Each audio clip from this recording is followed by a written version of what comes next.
It's one of the world's greatest engineering wonders, the Great Wall of China. They say it can even be seen from space. It's a military masterpiece that has witnessed hundreds of battles, yet it still holds many mysteries. British writer and historian William Lindsay has lived in China for 20 years. Exploring the Great Wall has become his lifetime obsession. Lindsay has spent thousands of days on the wall, has walked thousands of kilometers along it. How long is the Great Wall really? How many years did it take to build? And why was it built at all?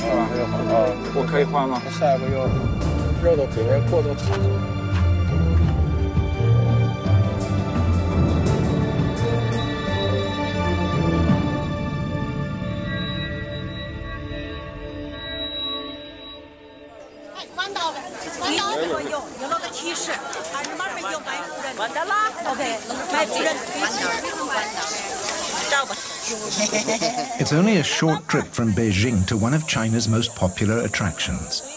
Millions of tourists come here every year to see the Stone Dragon, the Great Wall of China. Most of the people walking on the Great Wall here today will go home and say, I've been to the Great Wall of China. But the Great Wall is not a place. It ranges across the subcontinental expanse of North China. And along its course, many of the locations are seldom visited, and some are virtually unknown. In 1987, Lindsay fulfilled his childhood dream. He walked on the Chinese Wall, 2,700 kilometers. Only a few pictures remain from this adventure because his films were repeatedly confiscated. Foreigners were barred from many parts of China. Those times have long changed. China has opened up to the world, and an adventurer has turned into a scholar. Lindsay now seeks out traces of the Great Wall of China right across the country. 23 years after his first trip, he sets off again. Doing the same exploring 23 years later is really testament to the immensity of what we call the Great Wall of China. In the last 2.5 decades, I explored the wall more, 1,700 days. I've discovered it's the world's most famous building, but the least known. There's always something new to discover. There it is. There is no single Great Wall. There are lots of walls in northern China, built by different dynasties for more than 2,000 years. William Lindsay is taking us to one of the most remote places, a 2,300-kilometer drive west of Beijing, to the city of Dunhuang. Into the Gobi Desert. Well, I'm nearly there, 75 miles northwest of Dunhuang. And it's a nice sunny day in the Gobi Desert, perfect conditions for exploring the Great Wall. In the shimmering heat, the dark ribbon along the horizon at first looks like a mirage. But these really are the remains of a wall, literally in the middle of nowhere.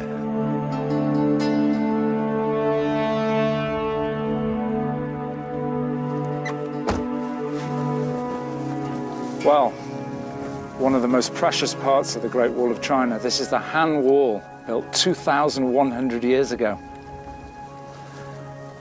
And I'm not the first traffic to come here. This is the Silk Road. So merchants would come from the deserts in Central Asia, entering China at this point, and then proceed east to the heartland of China. So let's go and take a closer look. Built over 2,000 years ago, this wall looks completely different to the familiar Great Wall near Beijing. It's not built of stone, but this construction material has kept it strong for millennia. Reed and gravel. But who was this wall meant to protect, so far from civilization? The Han Dynasty rulers wanted to open their empire to trade with the West, so they secured control of the eastern end of what became known as the Silk Road. The Han Chinese occupied the vital He-Shi corridor that runs along the Silk Road between the northern steppes and the Himalayan foothills. It's a real border, not just between peoples, but between lifestyle. The nomads of the steppe live in yurts, the traditional round tent. They live entirely from their livestock, wandering over the steppe. They pitch their yurts wherever they find grazing land for their herds.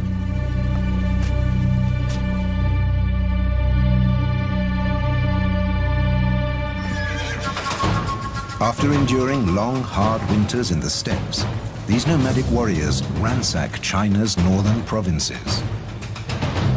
Year after year, they kill and maraud, stealing food and metals, everything their lifestyle prevents them producing. The Chinese regarded their empire as the cradle of civilization. According to their Confucian philosophy, it was the cultural center of the world. Appeasing the barbarians along the border by trading with them was out of the question. War was too expensive, so the Han Emperor decided to build a wall. How many people were involved in the construction of the Han Wall? No one knows for sure. Reliable sources quote the calculations presented to the emperor. If one soldier can build 3 paces of wall in 1 month, then 300 men can build 3 li, about 1.5 kilometers. That means 1,000 li, or about 530 kilometers, would take 100,000 men 1 month to complete. So far, so good. And so many. Most of the soldiers were stationed at the towers. The towers had a dual use that made them most effective for defense. The beacon tower behind me was not only the perfect vantage point for guards on this frontier to watch for the enemy coming from the north, it was a signalling station.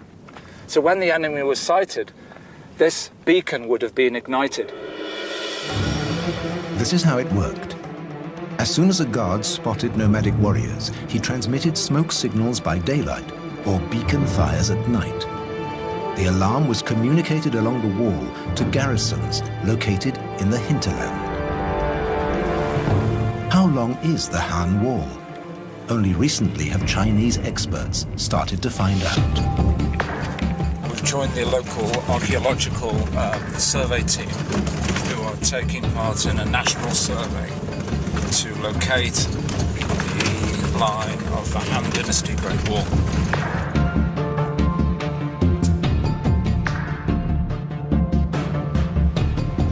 The team is heading out into the Gobi Desert. They need a whole summer just to measure this section of the wall. At noon, the temperature can climb to over 40 degrees Celsius. Today, the team is exploring a fortification that lies in the hinterland of the Han Wall. This could have been a garrison for support troops. Today, the remains are hardly visible. This tower has a name. It's called Half Tower, obviously because half the tower is missing. The team are here today to locate the fortifications with GPS. I'm wondering how they're going to measure the height because it's so crumbly. I'll ask them. 你怎么量多高？现在我们有那个才破了啊！我们有测距仪小段，到跟前大概让它破一下。我们有测距仪，专门量高度的。So they don't have to climb up the tower to measure it. They have a device here. A laser rangefinder collects the data. It'll be a few years before the results of the survey are summarized, and a figure can be given for the length of the Han Wall. 以前我们这个工作做的比较少一点。我给他说。So from here to the Jade Gate is about 45-50 kilometers. And there are 3 sections of wall that are quite visible. And in between, there's virtually nothing, although the archaeologists may find traces.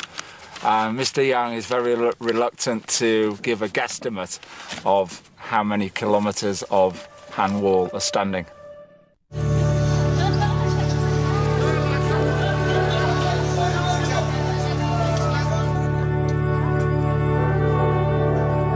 GPS team leader Mr. Young has given William directions to a place in the desert where the wall has a unique shape. It's a 16-kilometer hike, so William is buying provisions for the trip at Dunhuang Market. Well, raw meat wouldn't be very good ants in the deserts.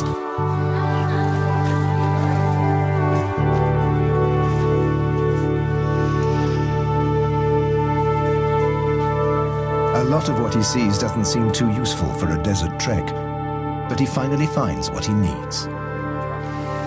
Successful shopping trip for $1.99 or so, a good supply of high-energy foods. Delicious.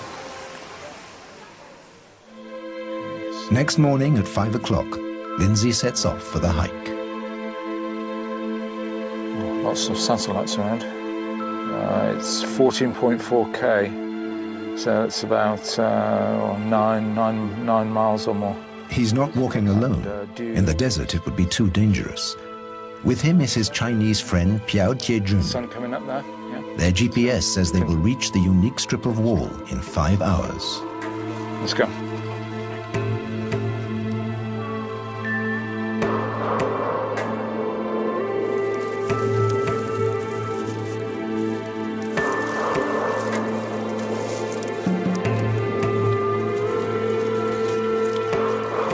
It's cool now, but the sparse vegetation is tinder dry. There hasn't been any rainfall here for months.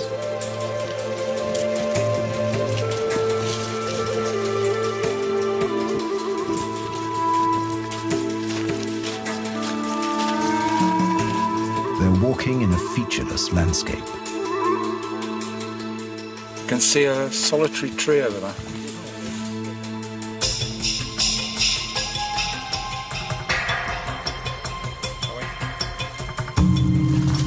Back in '87, I just had a big map of the whole country. Basically, my journey along the wall from the desert to the sea was like that. 1,700 miles.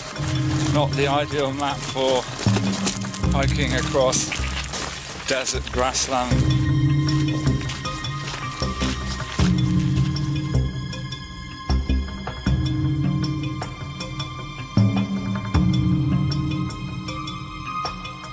It's nearly noon and the sun is burning. But finally, they arrive at the place they've been looking for. Hey, there it is. We made it. Yeah. Fantastic. Great. Brilliant.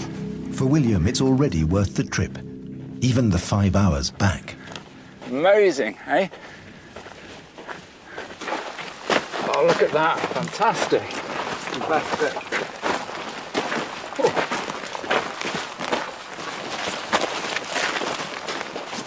Of all the faces that the Great Wall of China has, this is the rarest of them all.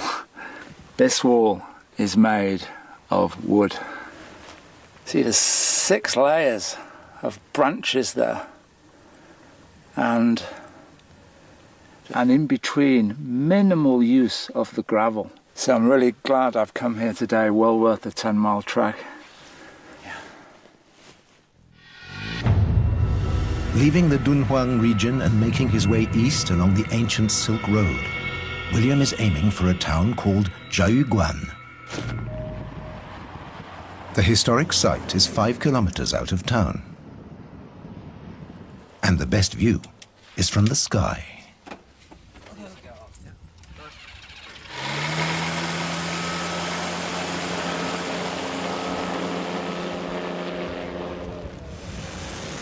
A giant castle guarding the wall, built in 1539 by Jiajing, emperor of the Ming dynasty.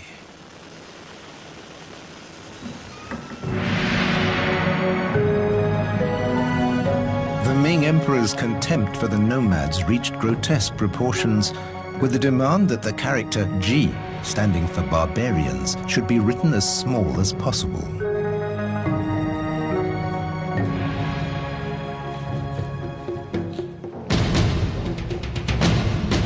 After the Han dynasty, other dynasties rose and fell. Many of them built walls, but none of any significant length. Ming Emperor Jiajing ascended the dragon throne in 1521. He renewed the Han tradition established in ancient times, constructing a long wall at the northern border with its westernmost point at the Jiaoguan Pass.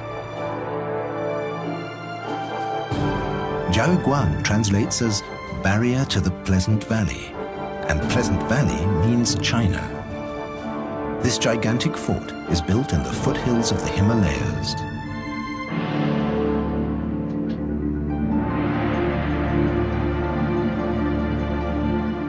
In the courtyard, the mighty walls form a kind of maze to stop invaders in their tracks. And there's a wonderful legend about its construction. To avoid wastage of materials prior to construction of the fortress, the architect was asked to calculate exactly how many bricks were required. He computed 999,999. The bricks were delivered, the fortress built, and at the end, the chief of works confronted the architect with a brick and said, "This is wasted." But the architect was too smart. He said, "No, I factored that into the equation. That brick should be placed over the portal, and it will bring all the guards in the fortress and all of those travelers passing under its portals good fortune." 600 years later, the leftover brick still remains.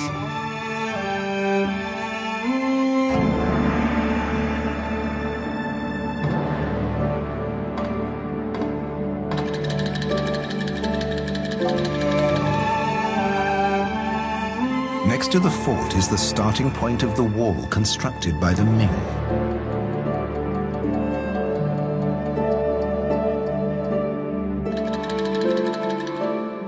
This wall has nothing in common with the brick and stone wall north of Beijing. It's made of rammed earth, and although it's more than 400 years old, it's still in good shape, and it's still wide enough to walk on.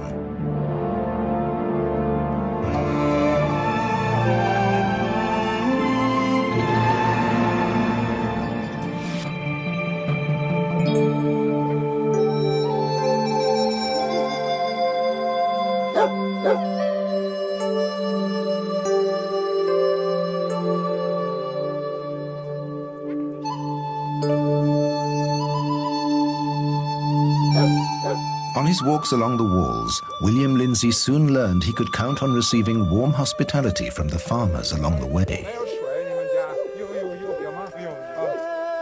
Before coming to China, my family and friends were very concerned. 1987, going to China, the big communist country on the other side of the world, are the people going to be friendly?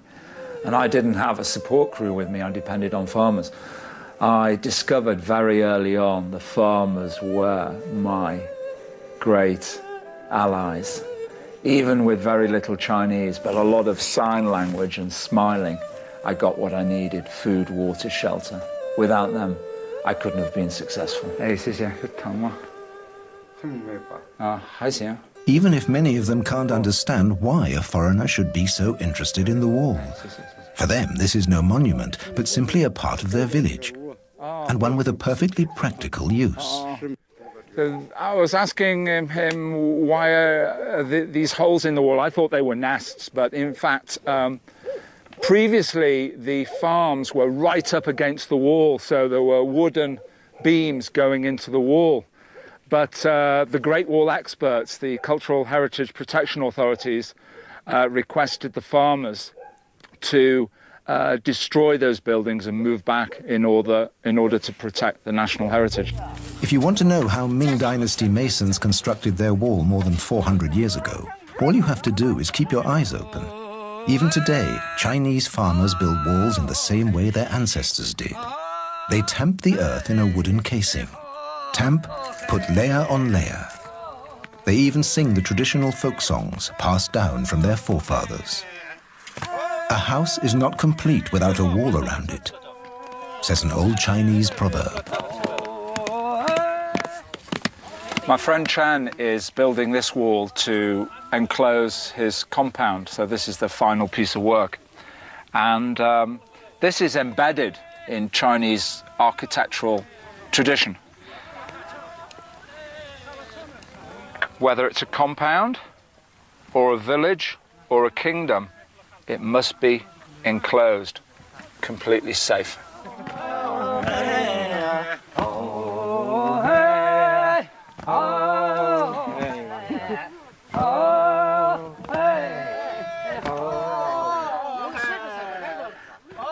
They built most of the Ming Wall just like this, is a rammed earth wall. Imagine how many billion thuds it took. 做这个工作，你唱歌这个挺好听，是你自己弄的歌或者？The singing is an important part of the work. It keeps all the rammers in step, the beat. So, you know, they're all in step going along the wall there. They get into a rhythm. And the actual content, oh, I've been in China 23 years, but this guy has a really heavy accent. It's a bit difficult. But it's definitely a kind of rap. He changes the words and occasionally you hear them chuckle. So I think he gets a little dig in about those that are kind of falling behind in distance, or maybe he can tell by the thuds if someone is out of tune.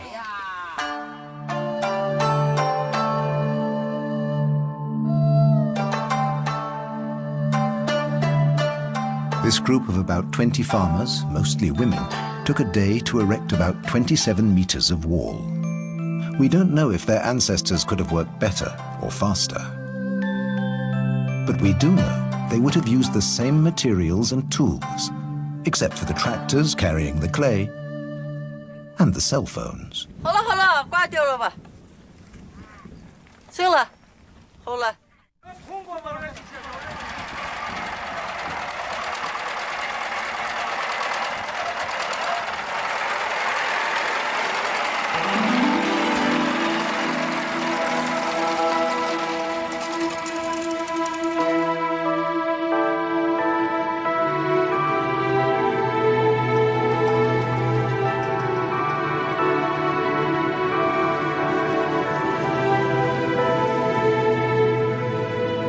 On his journey along the walls of China, William Lindsay is walking eastwards, out of the Heishi corridor and turning north along the Great Wall of the Ming Dynasty. Into the Great Loop of the Yellow River, the cradle of China's civilization.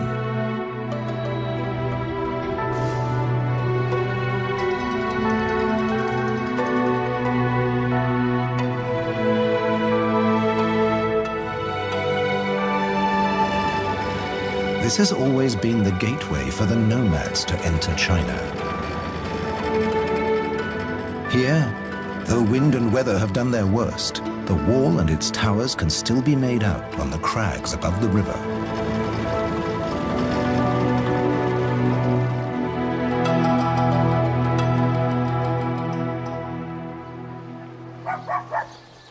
The garrison forts were the outposts of this defensive outer wall. Today, their use is strictly non-military.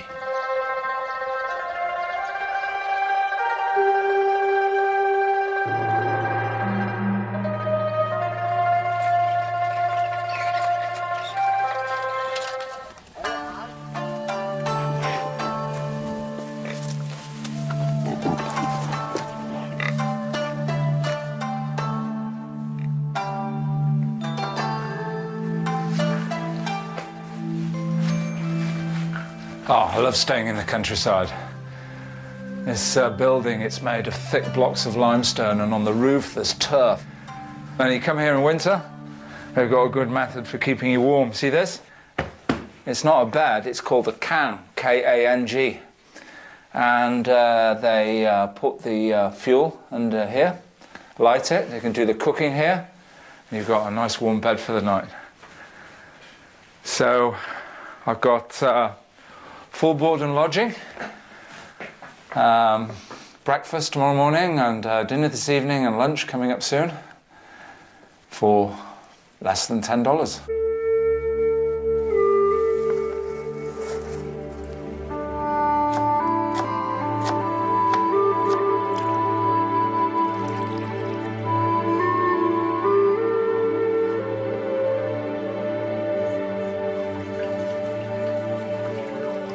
黄瓜.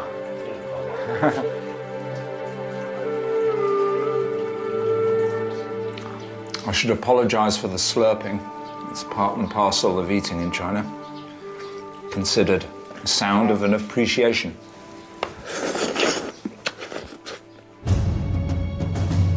The ingredients of the lunch William is appreciating today are also the reason the nomads raided the land of the Yellow River throughout the 16th century.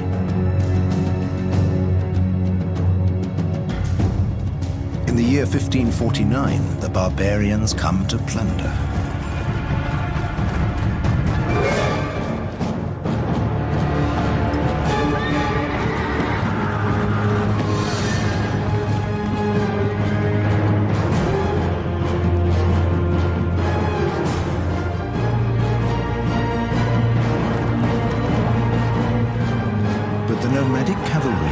To a virtual standstill at the new border wall at Xuanfu. The wall stands fast. The nomadic troops are unable to capture the Chinese granary. Does this mean defeat? The barbarians do not give up. They have a message for the Chinese. They will attack Beijing, the capital. By marching east, the nomad army finds its way around the wall, thus avoiding the Ming Emperor's elaborate border fortifications. No one had suspected the nomads could cross the natural barrier, the mountain range north of Beijing. Back in 1550, the nomads did not meet with any serious opposition on their way south.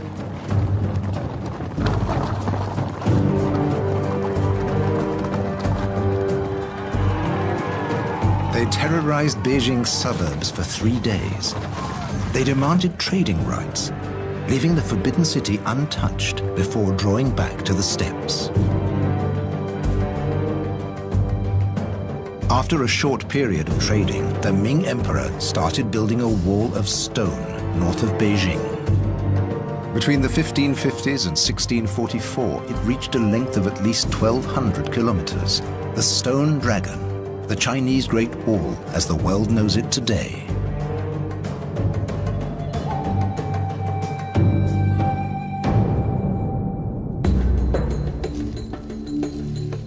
How many people were needed to build it? Official figures are rare, but in some inaccessible sections of the wall there are still stone tablets engraved with texts that could give us that information.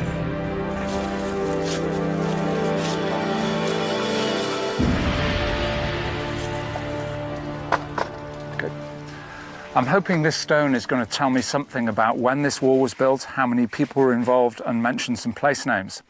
From here, the inscription looks very faint, but we have a ladder, master artisan, Mr. Ho, and with his simple tools, we're going to copy the stone and produce a rubbing, which hopefully will reveal the full contents of the tablet.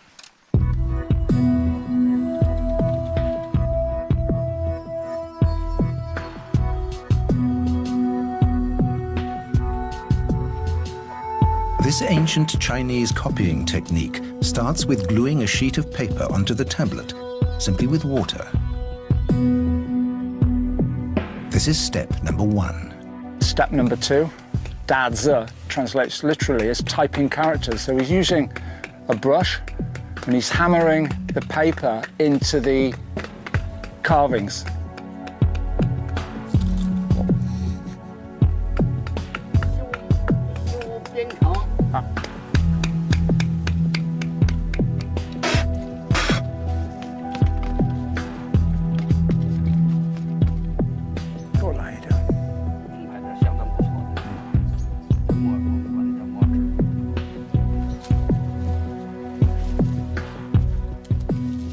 The higher parts of the paper will be blackened, and the lower parts that have gone into the characters and any design along the edges, they will remain white.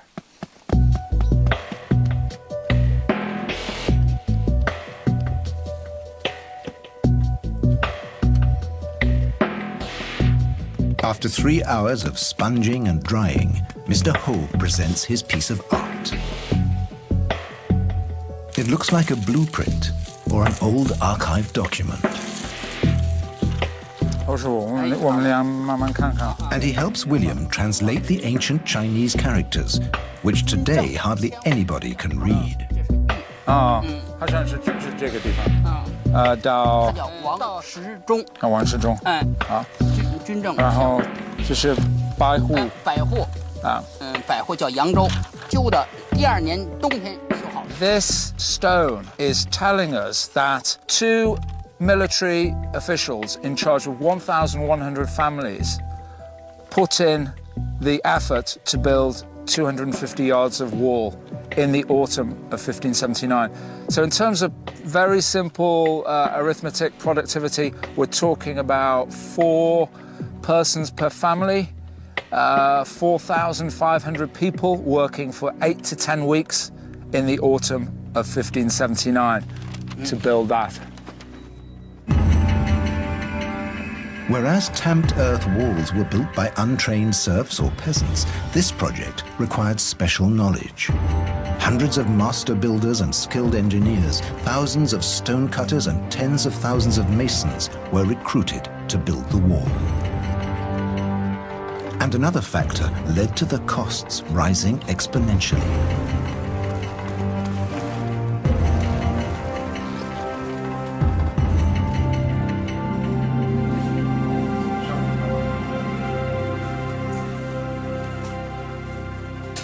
Tamped earth walls were built using materials available on site.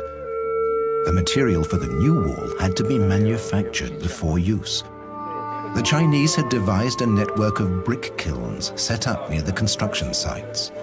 One of these sites was found by local farmers and inspected by Professor Wang Cunong, curator of the Great Wall Museum in Shanghiguan. So at this location, they discovered around 60 brick kilns, and it ranks as the best production center of bricks preserved along the whole length of the Great Wall. And it's estimated that each kiln could fire 5,000 bricks. Now, given that there are 60 kilns in this valley, the production of this center alone would be equal to 300,000 bricks per month, industrial scale production. Then as now, mass production is one thing, but it's a different matter to transport the product to where it's needed. Logistics. Now, key question, very interesting question is, how did they move all the bricks up there? 王老师，你觉得我们离长城就是在上面，我们可以看那个烽火这的转到长城上面。 Again, there is almost no historical record to answer this question. But Professor Wang has his theories. People may have carried a few bricks on their backs like this. And also it's been suggested a herd of goats could have carried a lot of bricks up there quite effectively. 2 bricks on the back of the goat, and the bricks are joined together with rope, so the goat is quite balanced as it's moving up the mountain.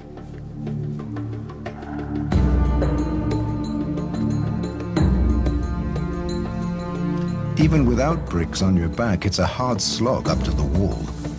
But it's worth it. Hardly any tourists make it to this isolated section.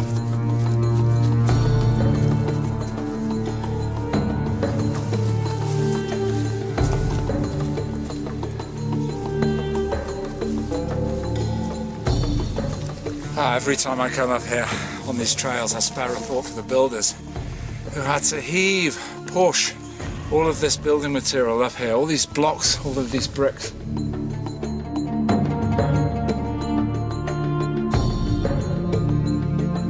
The sometimes bizarre route taken by this wall has led many experts to believe that more than just defensive considerations were in play here. For generations, the Chinese had followed the practice of feng shui, the teachings of wind and water. Feng shui experts were probably consulted and obeyed before the building of the wall to make sure that the forces of nature would work in its favor.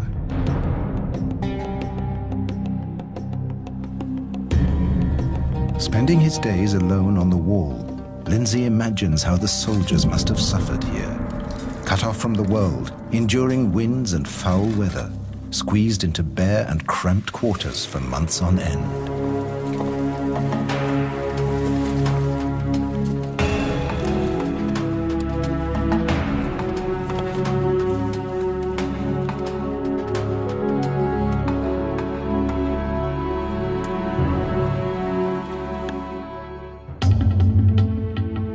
Finally, this wall is a monument to the closed world view of the Ming Empire.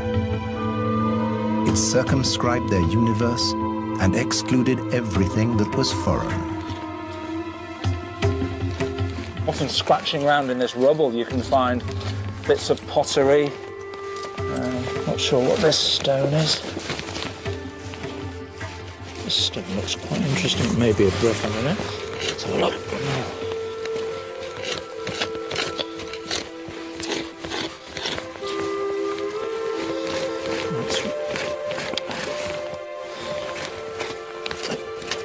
Might be.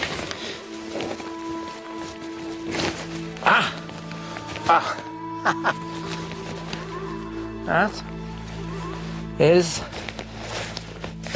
a stone bomb that would have been packed with gunpowder, a mud seal, a fuse, and the towers like this were just packed with these, maybe 50 or 100, to be lobbed off the wall when the tower was attacked. So that's a really good find.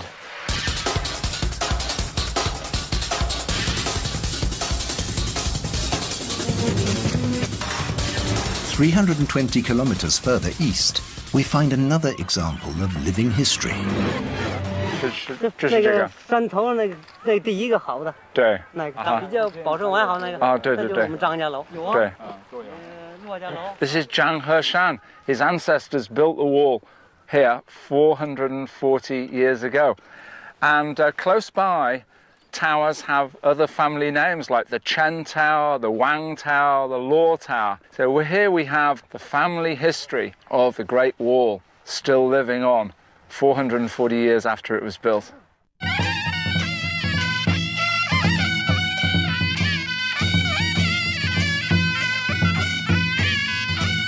Even today, they still worship their ancestors by celebrating ancient festivals.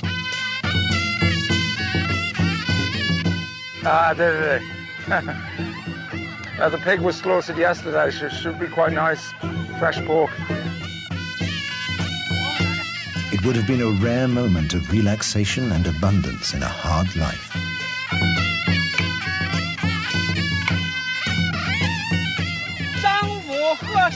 As the oldest member of his family, Mr. Zhang makes the sacrifice to his ancestors and burns incense sticks.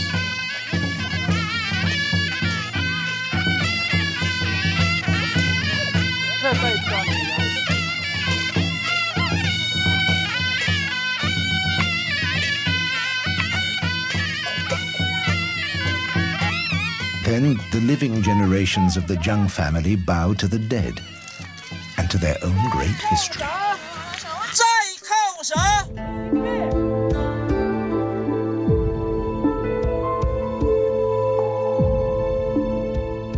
The village families had to look after and feed the soldiers in the towers.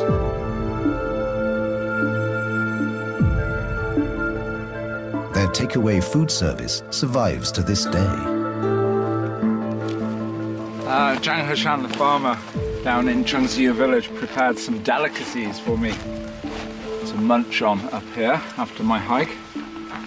And it's amazing to think that 400 years ago, guards garrisoned up on the wall would be sent these polobiang by their families. So let's have a look. It's a kind of pasty kept fresh in one of these large oak leaves. You can see the leaf print on the pastry. Well, have a taste.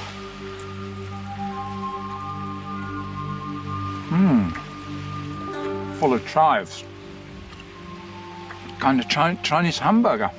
Maybe the original Chinese takeaway for those up on the wall.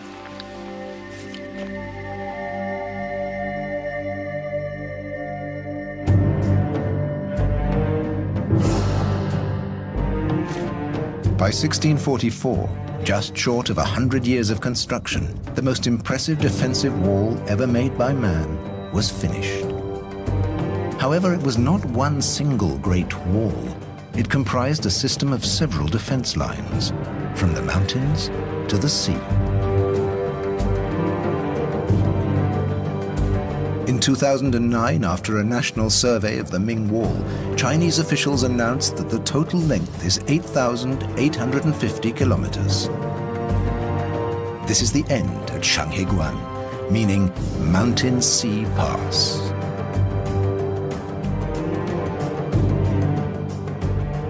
The Chinese liken the Ming Great Wall to a dragon snaking across their land, and here it comes to a geographical end at Old Dragon's Head at the Yellow Sea. Not far from this location, in 1644, the commander of Shanghaiguan faced his biggest challenge, an event which led to the end of the Great Wall functioning as a national defense. Professor Wang is taking William to the gates and walls in the outskirts of Shanghaiguan. This is the place where the Great Wall story came to an end. The construction of the Great Wall led to the financial and strategic collapse of the Ming dynasty. Revolts broke out everywhere in the empire. An army of rebel peasants marched on Beijing, where they toppled the emperor. Then on to Shanghaiguan, the last stronghold of the Ming Empire. But a mighty army had risen from the steppes, heading for the Middle Kingdom, the Manchus. Caught in between, Wu Sangui. He was the general in command of the fortress at Shanghaiguan. Now he was under siege. What could he do? This was a powerful garrison, but was it strong enough to fight off attackers on two fronts?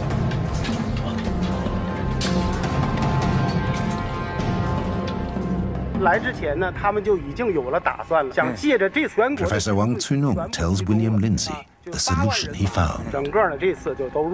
So trapped between two enemies, Commander Wu Sangui knew he couldn't defeat them both, so he came up with a plan to offer an alliance treaty with the Manchus in the north. And the two armies joined and confronted the peasant rebel army, and they defeated them. A wall is only as strong as the men who guard it, Genghis Khan is supposed to have said. His successors from the steppes, the Manchus, would have agreed with him.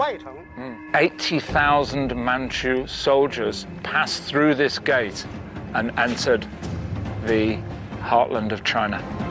The Manchus founded a new dynasty which in effect ruled over the Middle Kingdom until 1912. They called themselves Jing, meaning the pure.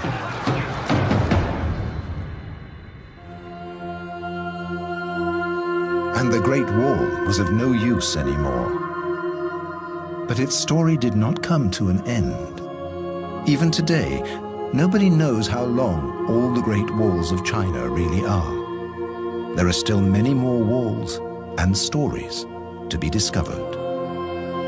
And William Lindsay will not stop walking the Great Wall until he knows them all. I don't think in future so many people will be organized in such a methodical way to create something that was not just history, that not just fell apart, but is left as part of the geography of China and the world. Certainly in future there are going to be new wonders, communications, longer life, exploring planets. But in terms of blood, sweat and tears, the Great Wall of China, I think is the ultimate, and that's why I'm continuing to understand it.